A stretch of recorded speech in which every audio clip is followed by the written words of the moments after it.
اعوذ باللہ من الشیطان الرجیم بسم اللہ الرحمن الرحیم۔ آج مومنین آپ کے سامنے خطبہ نمبر 3 کا ترجمہ تلاوت کیا جائے گا۔ یہ مولا کائنات کا جو خطبہ ہے یہ شقیہ کے نام سے یاد کیا جاتا ہے، شقیہ کے نام سے موسوم ہے۔ مولا فرماتے ہیں آگاہ ہو جاؤ کہ خدا کی قسم فلاں شخص ابن ابی قحافہ نے قمیص خلافت کو کھینچ تان کر پہن لیا ہے، حالانکہ اسے معلوم ہے کہ خلافت کی چکی کے لیے میری حیثیت مرکزی کیل کی ہے۔ علم کا سیلاب میری ذات سے گزر کر نیچے جاتا ہے اور میری بلندی تک کسی کا طائر فکر بھی پرواز نہیں کر سکتا۔ پھر بھی میں نے خلافت کے آگے پردہ ڈال دیا اور اس سے پہلو تہی کر لی اور یہ سوچنا شروع کر دیا کہ کٹے ہوئے ہاتھوں سے حملہ کر دوں یا اسی بھیانک اندھیرے پر صبر کر لوں جس میں سن رسیدہ بالکل ضعیف ہو جائے اور بچہ بوڑھا ہو جائے اور مومن محنت کرتے کرتے خدا کی بارگاہ تک پہنچ جائے۔ تو میں نے دیکھا کہ ان حالات میں صبر ہی قرین عقل ہے، تو میں نے اس عالم میں صبر کر لیا کہ آنکھوں میں مصائب کی کھٹک تھی اور گلے میں رنج و غم کے پھندے تھے۔ میں اپنی میراث کو لٹتے دیکھ رہا تھا، یہاں تک کہ پہلے خلیفہ نے اپنا راستہ لیا اور خلافت کو اپنے بعد فلاں کے حوالے کر دیا۔ بقول عاشی کہاں وہ دن جو گزرتا تھا میرا اونٹوں پر، کہاں یہ دن کہ میں حیان کے جوار میں ہوں۔ حیرت انگیز بات تو یہ ہے کہ وہ اپنی زندگی میں استعفیٰ دے رہا تھا اور مرنے کے بعد کے لیے دوسرے کے لیے طے کر گیا۔ بے شک دونوں نے مل کر شدت سے اس کے تھنوں کو دوہا ہے اور اب ایک ایسی درشت اور سخت منزل میں رکھ دیا ہے جس کے زخم کاری ہیں اور جس کو چھونے سے بھی درشتی کا احساس ہوتا ہے۔ لغزشوں کی کثرت ہے اور معذرتوں کی بہتات۔ اس کو برداشت کرنے والا ایسے ہی ہے جیسے سرکش اونٹنی کا سوار کے مہار کھینچ لے تو ناک زخمی ہو جائے اور ڈھیل دے دے تو ہلاکتوں میں کود پڑے۔ تو خدا کی قسم لوگ ایک کجروی، سرکشی، تلون مزاجی اور بے راہروی میں مبتلا ہو گئے، اور میں نے بھی سخت حالات میں طویل مدت تک صبر کیا، یہاں تک کہ وہ بھی راستہ چلا گیا، لیکن خلافت کو ایک جماعت میں قرار دے گیا جن میں ایک مجھے بھی شمار کر گیا، جبکہ میرا اس شورا سے کیا تعلق تھا؟ مجھ میں پہلے دن کون سا عیب و ریب تھا کہ آج مجھے ایسے لوگوں کے ساتھ ملایا جا رہا ہے؟ لیکن اس کے باوجود میں نے انہی کی فضا میں پرواز کی، اور یہ نزدیک فضا میں اڑے تو وہاں بھی ساتھ رہا اور اونچے اڑے تو وہاں بھی ساتھ رہا، مگر پھر بھی ایک شخص اپنے کینہ کی بنا پر مجھ سے منحرف ہو گیا اور دوسری دامادی کی طرف جھک گیا،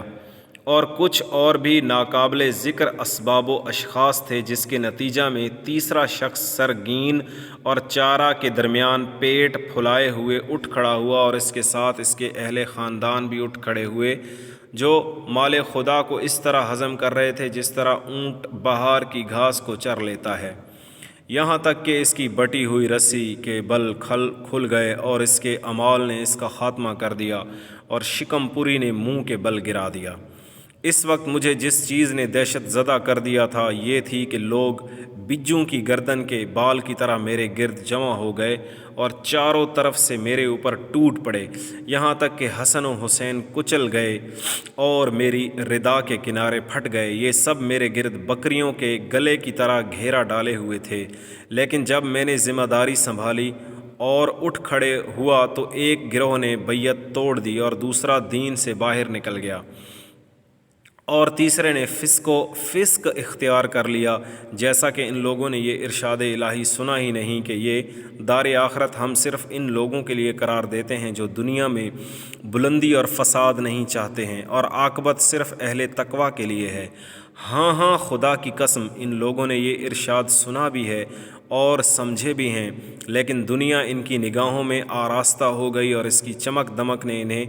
نبھا لیا۔ آگاہ ہو جاؤ، وہ خدا گواہ ہے جس نے دانہ کو شگافتہ کیا ہے اور ذی روح کو پیدا کیا ہے، کہ اگر حاضرین کی موجودگی اور انصار کے وجود سے حجت تمام نہ ہو گئی ہوتی اور اللہ کا اہل علم سے یہ عہد نہ ہوتا کہ خبردار ظالم کی شکم پوری اور مظلوم کی گرسنگی پر چین سے نہ بیٹھنا، تو میں آج بھی اس خلافت کی رسی کو اسی کی گردن پر ڈال کر ہنکا دیتا اور اس کی آخر کموئی ہی کے کاسہ سے سیراب کرتا، اور تم دیکھ لیتے کہ تمہاری دنیا میری نظر میں بکری کی چھینک سے بھی زیادہ بے قیمت ہے۔ کہا جاتا ہے کہ اس موقع پر ایک عراقی باشندہ اٹھ کھڑا ہوا اور اس نے آپ کو ایک خط دیا جس کے بارے میں خیال ہے کہ اس میں کچھ فوری جواب طلب مسائل تھے۔ چنانچہ آپ نے اس خط کو پڑھنا شروع کر دیا، اور جب فارغ ہوئے تو ابن عباس نے عرض کی کہ حضور بیان جاری رہے۔ فرمایا کہ افسوس ابن عباس، یہ تو ایک شکشکیہ تھا جو اب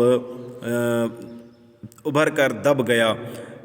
شکشکا اونٹ کے منہ میں وہ گوشت کا لوتھڑا ہے جو غصہ اور ہیجان کے وقت باہر نکل آتا ہے، یعنی شکشکیہ اور شکشکا اونٹ کے منہ میں وہ گوشت کا لوتھڑا ہے جو غصہ اور ہیجان کے وقت باہر نکل آتا ہے۔ ابن عباس کہتے ہیں بخدا قسم مجھے کسی کلام کے ناتمام رہ جانے کا اس قدر افسوس نہیں ہوا جتنا افسوس اس امر پر ہوا کہ امیر المومنین اپنی بات پوری نہ فرما سکے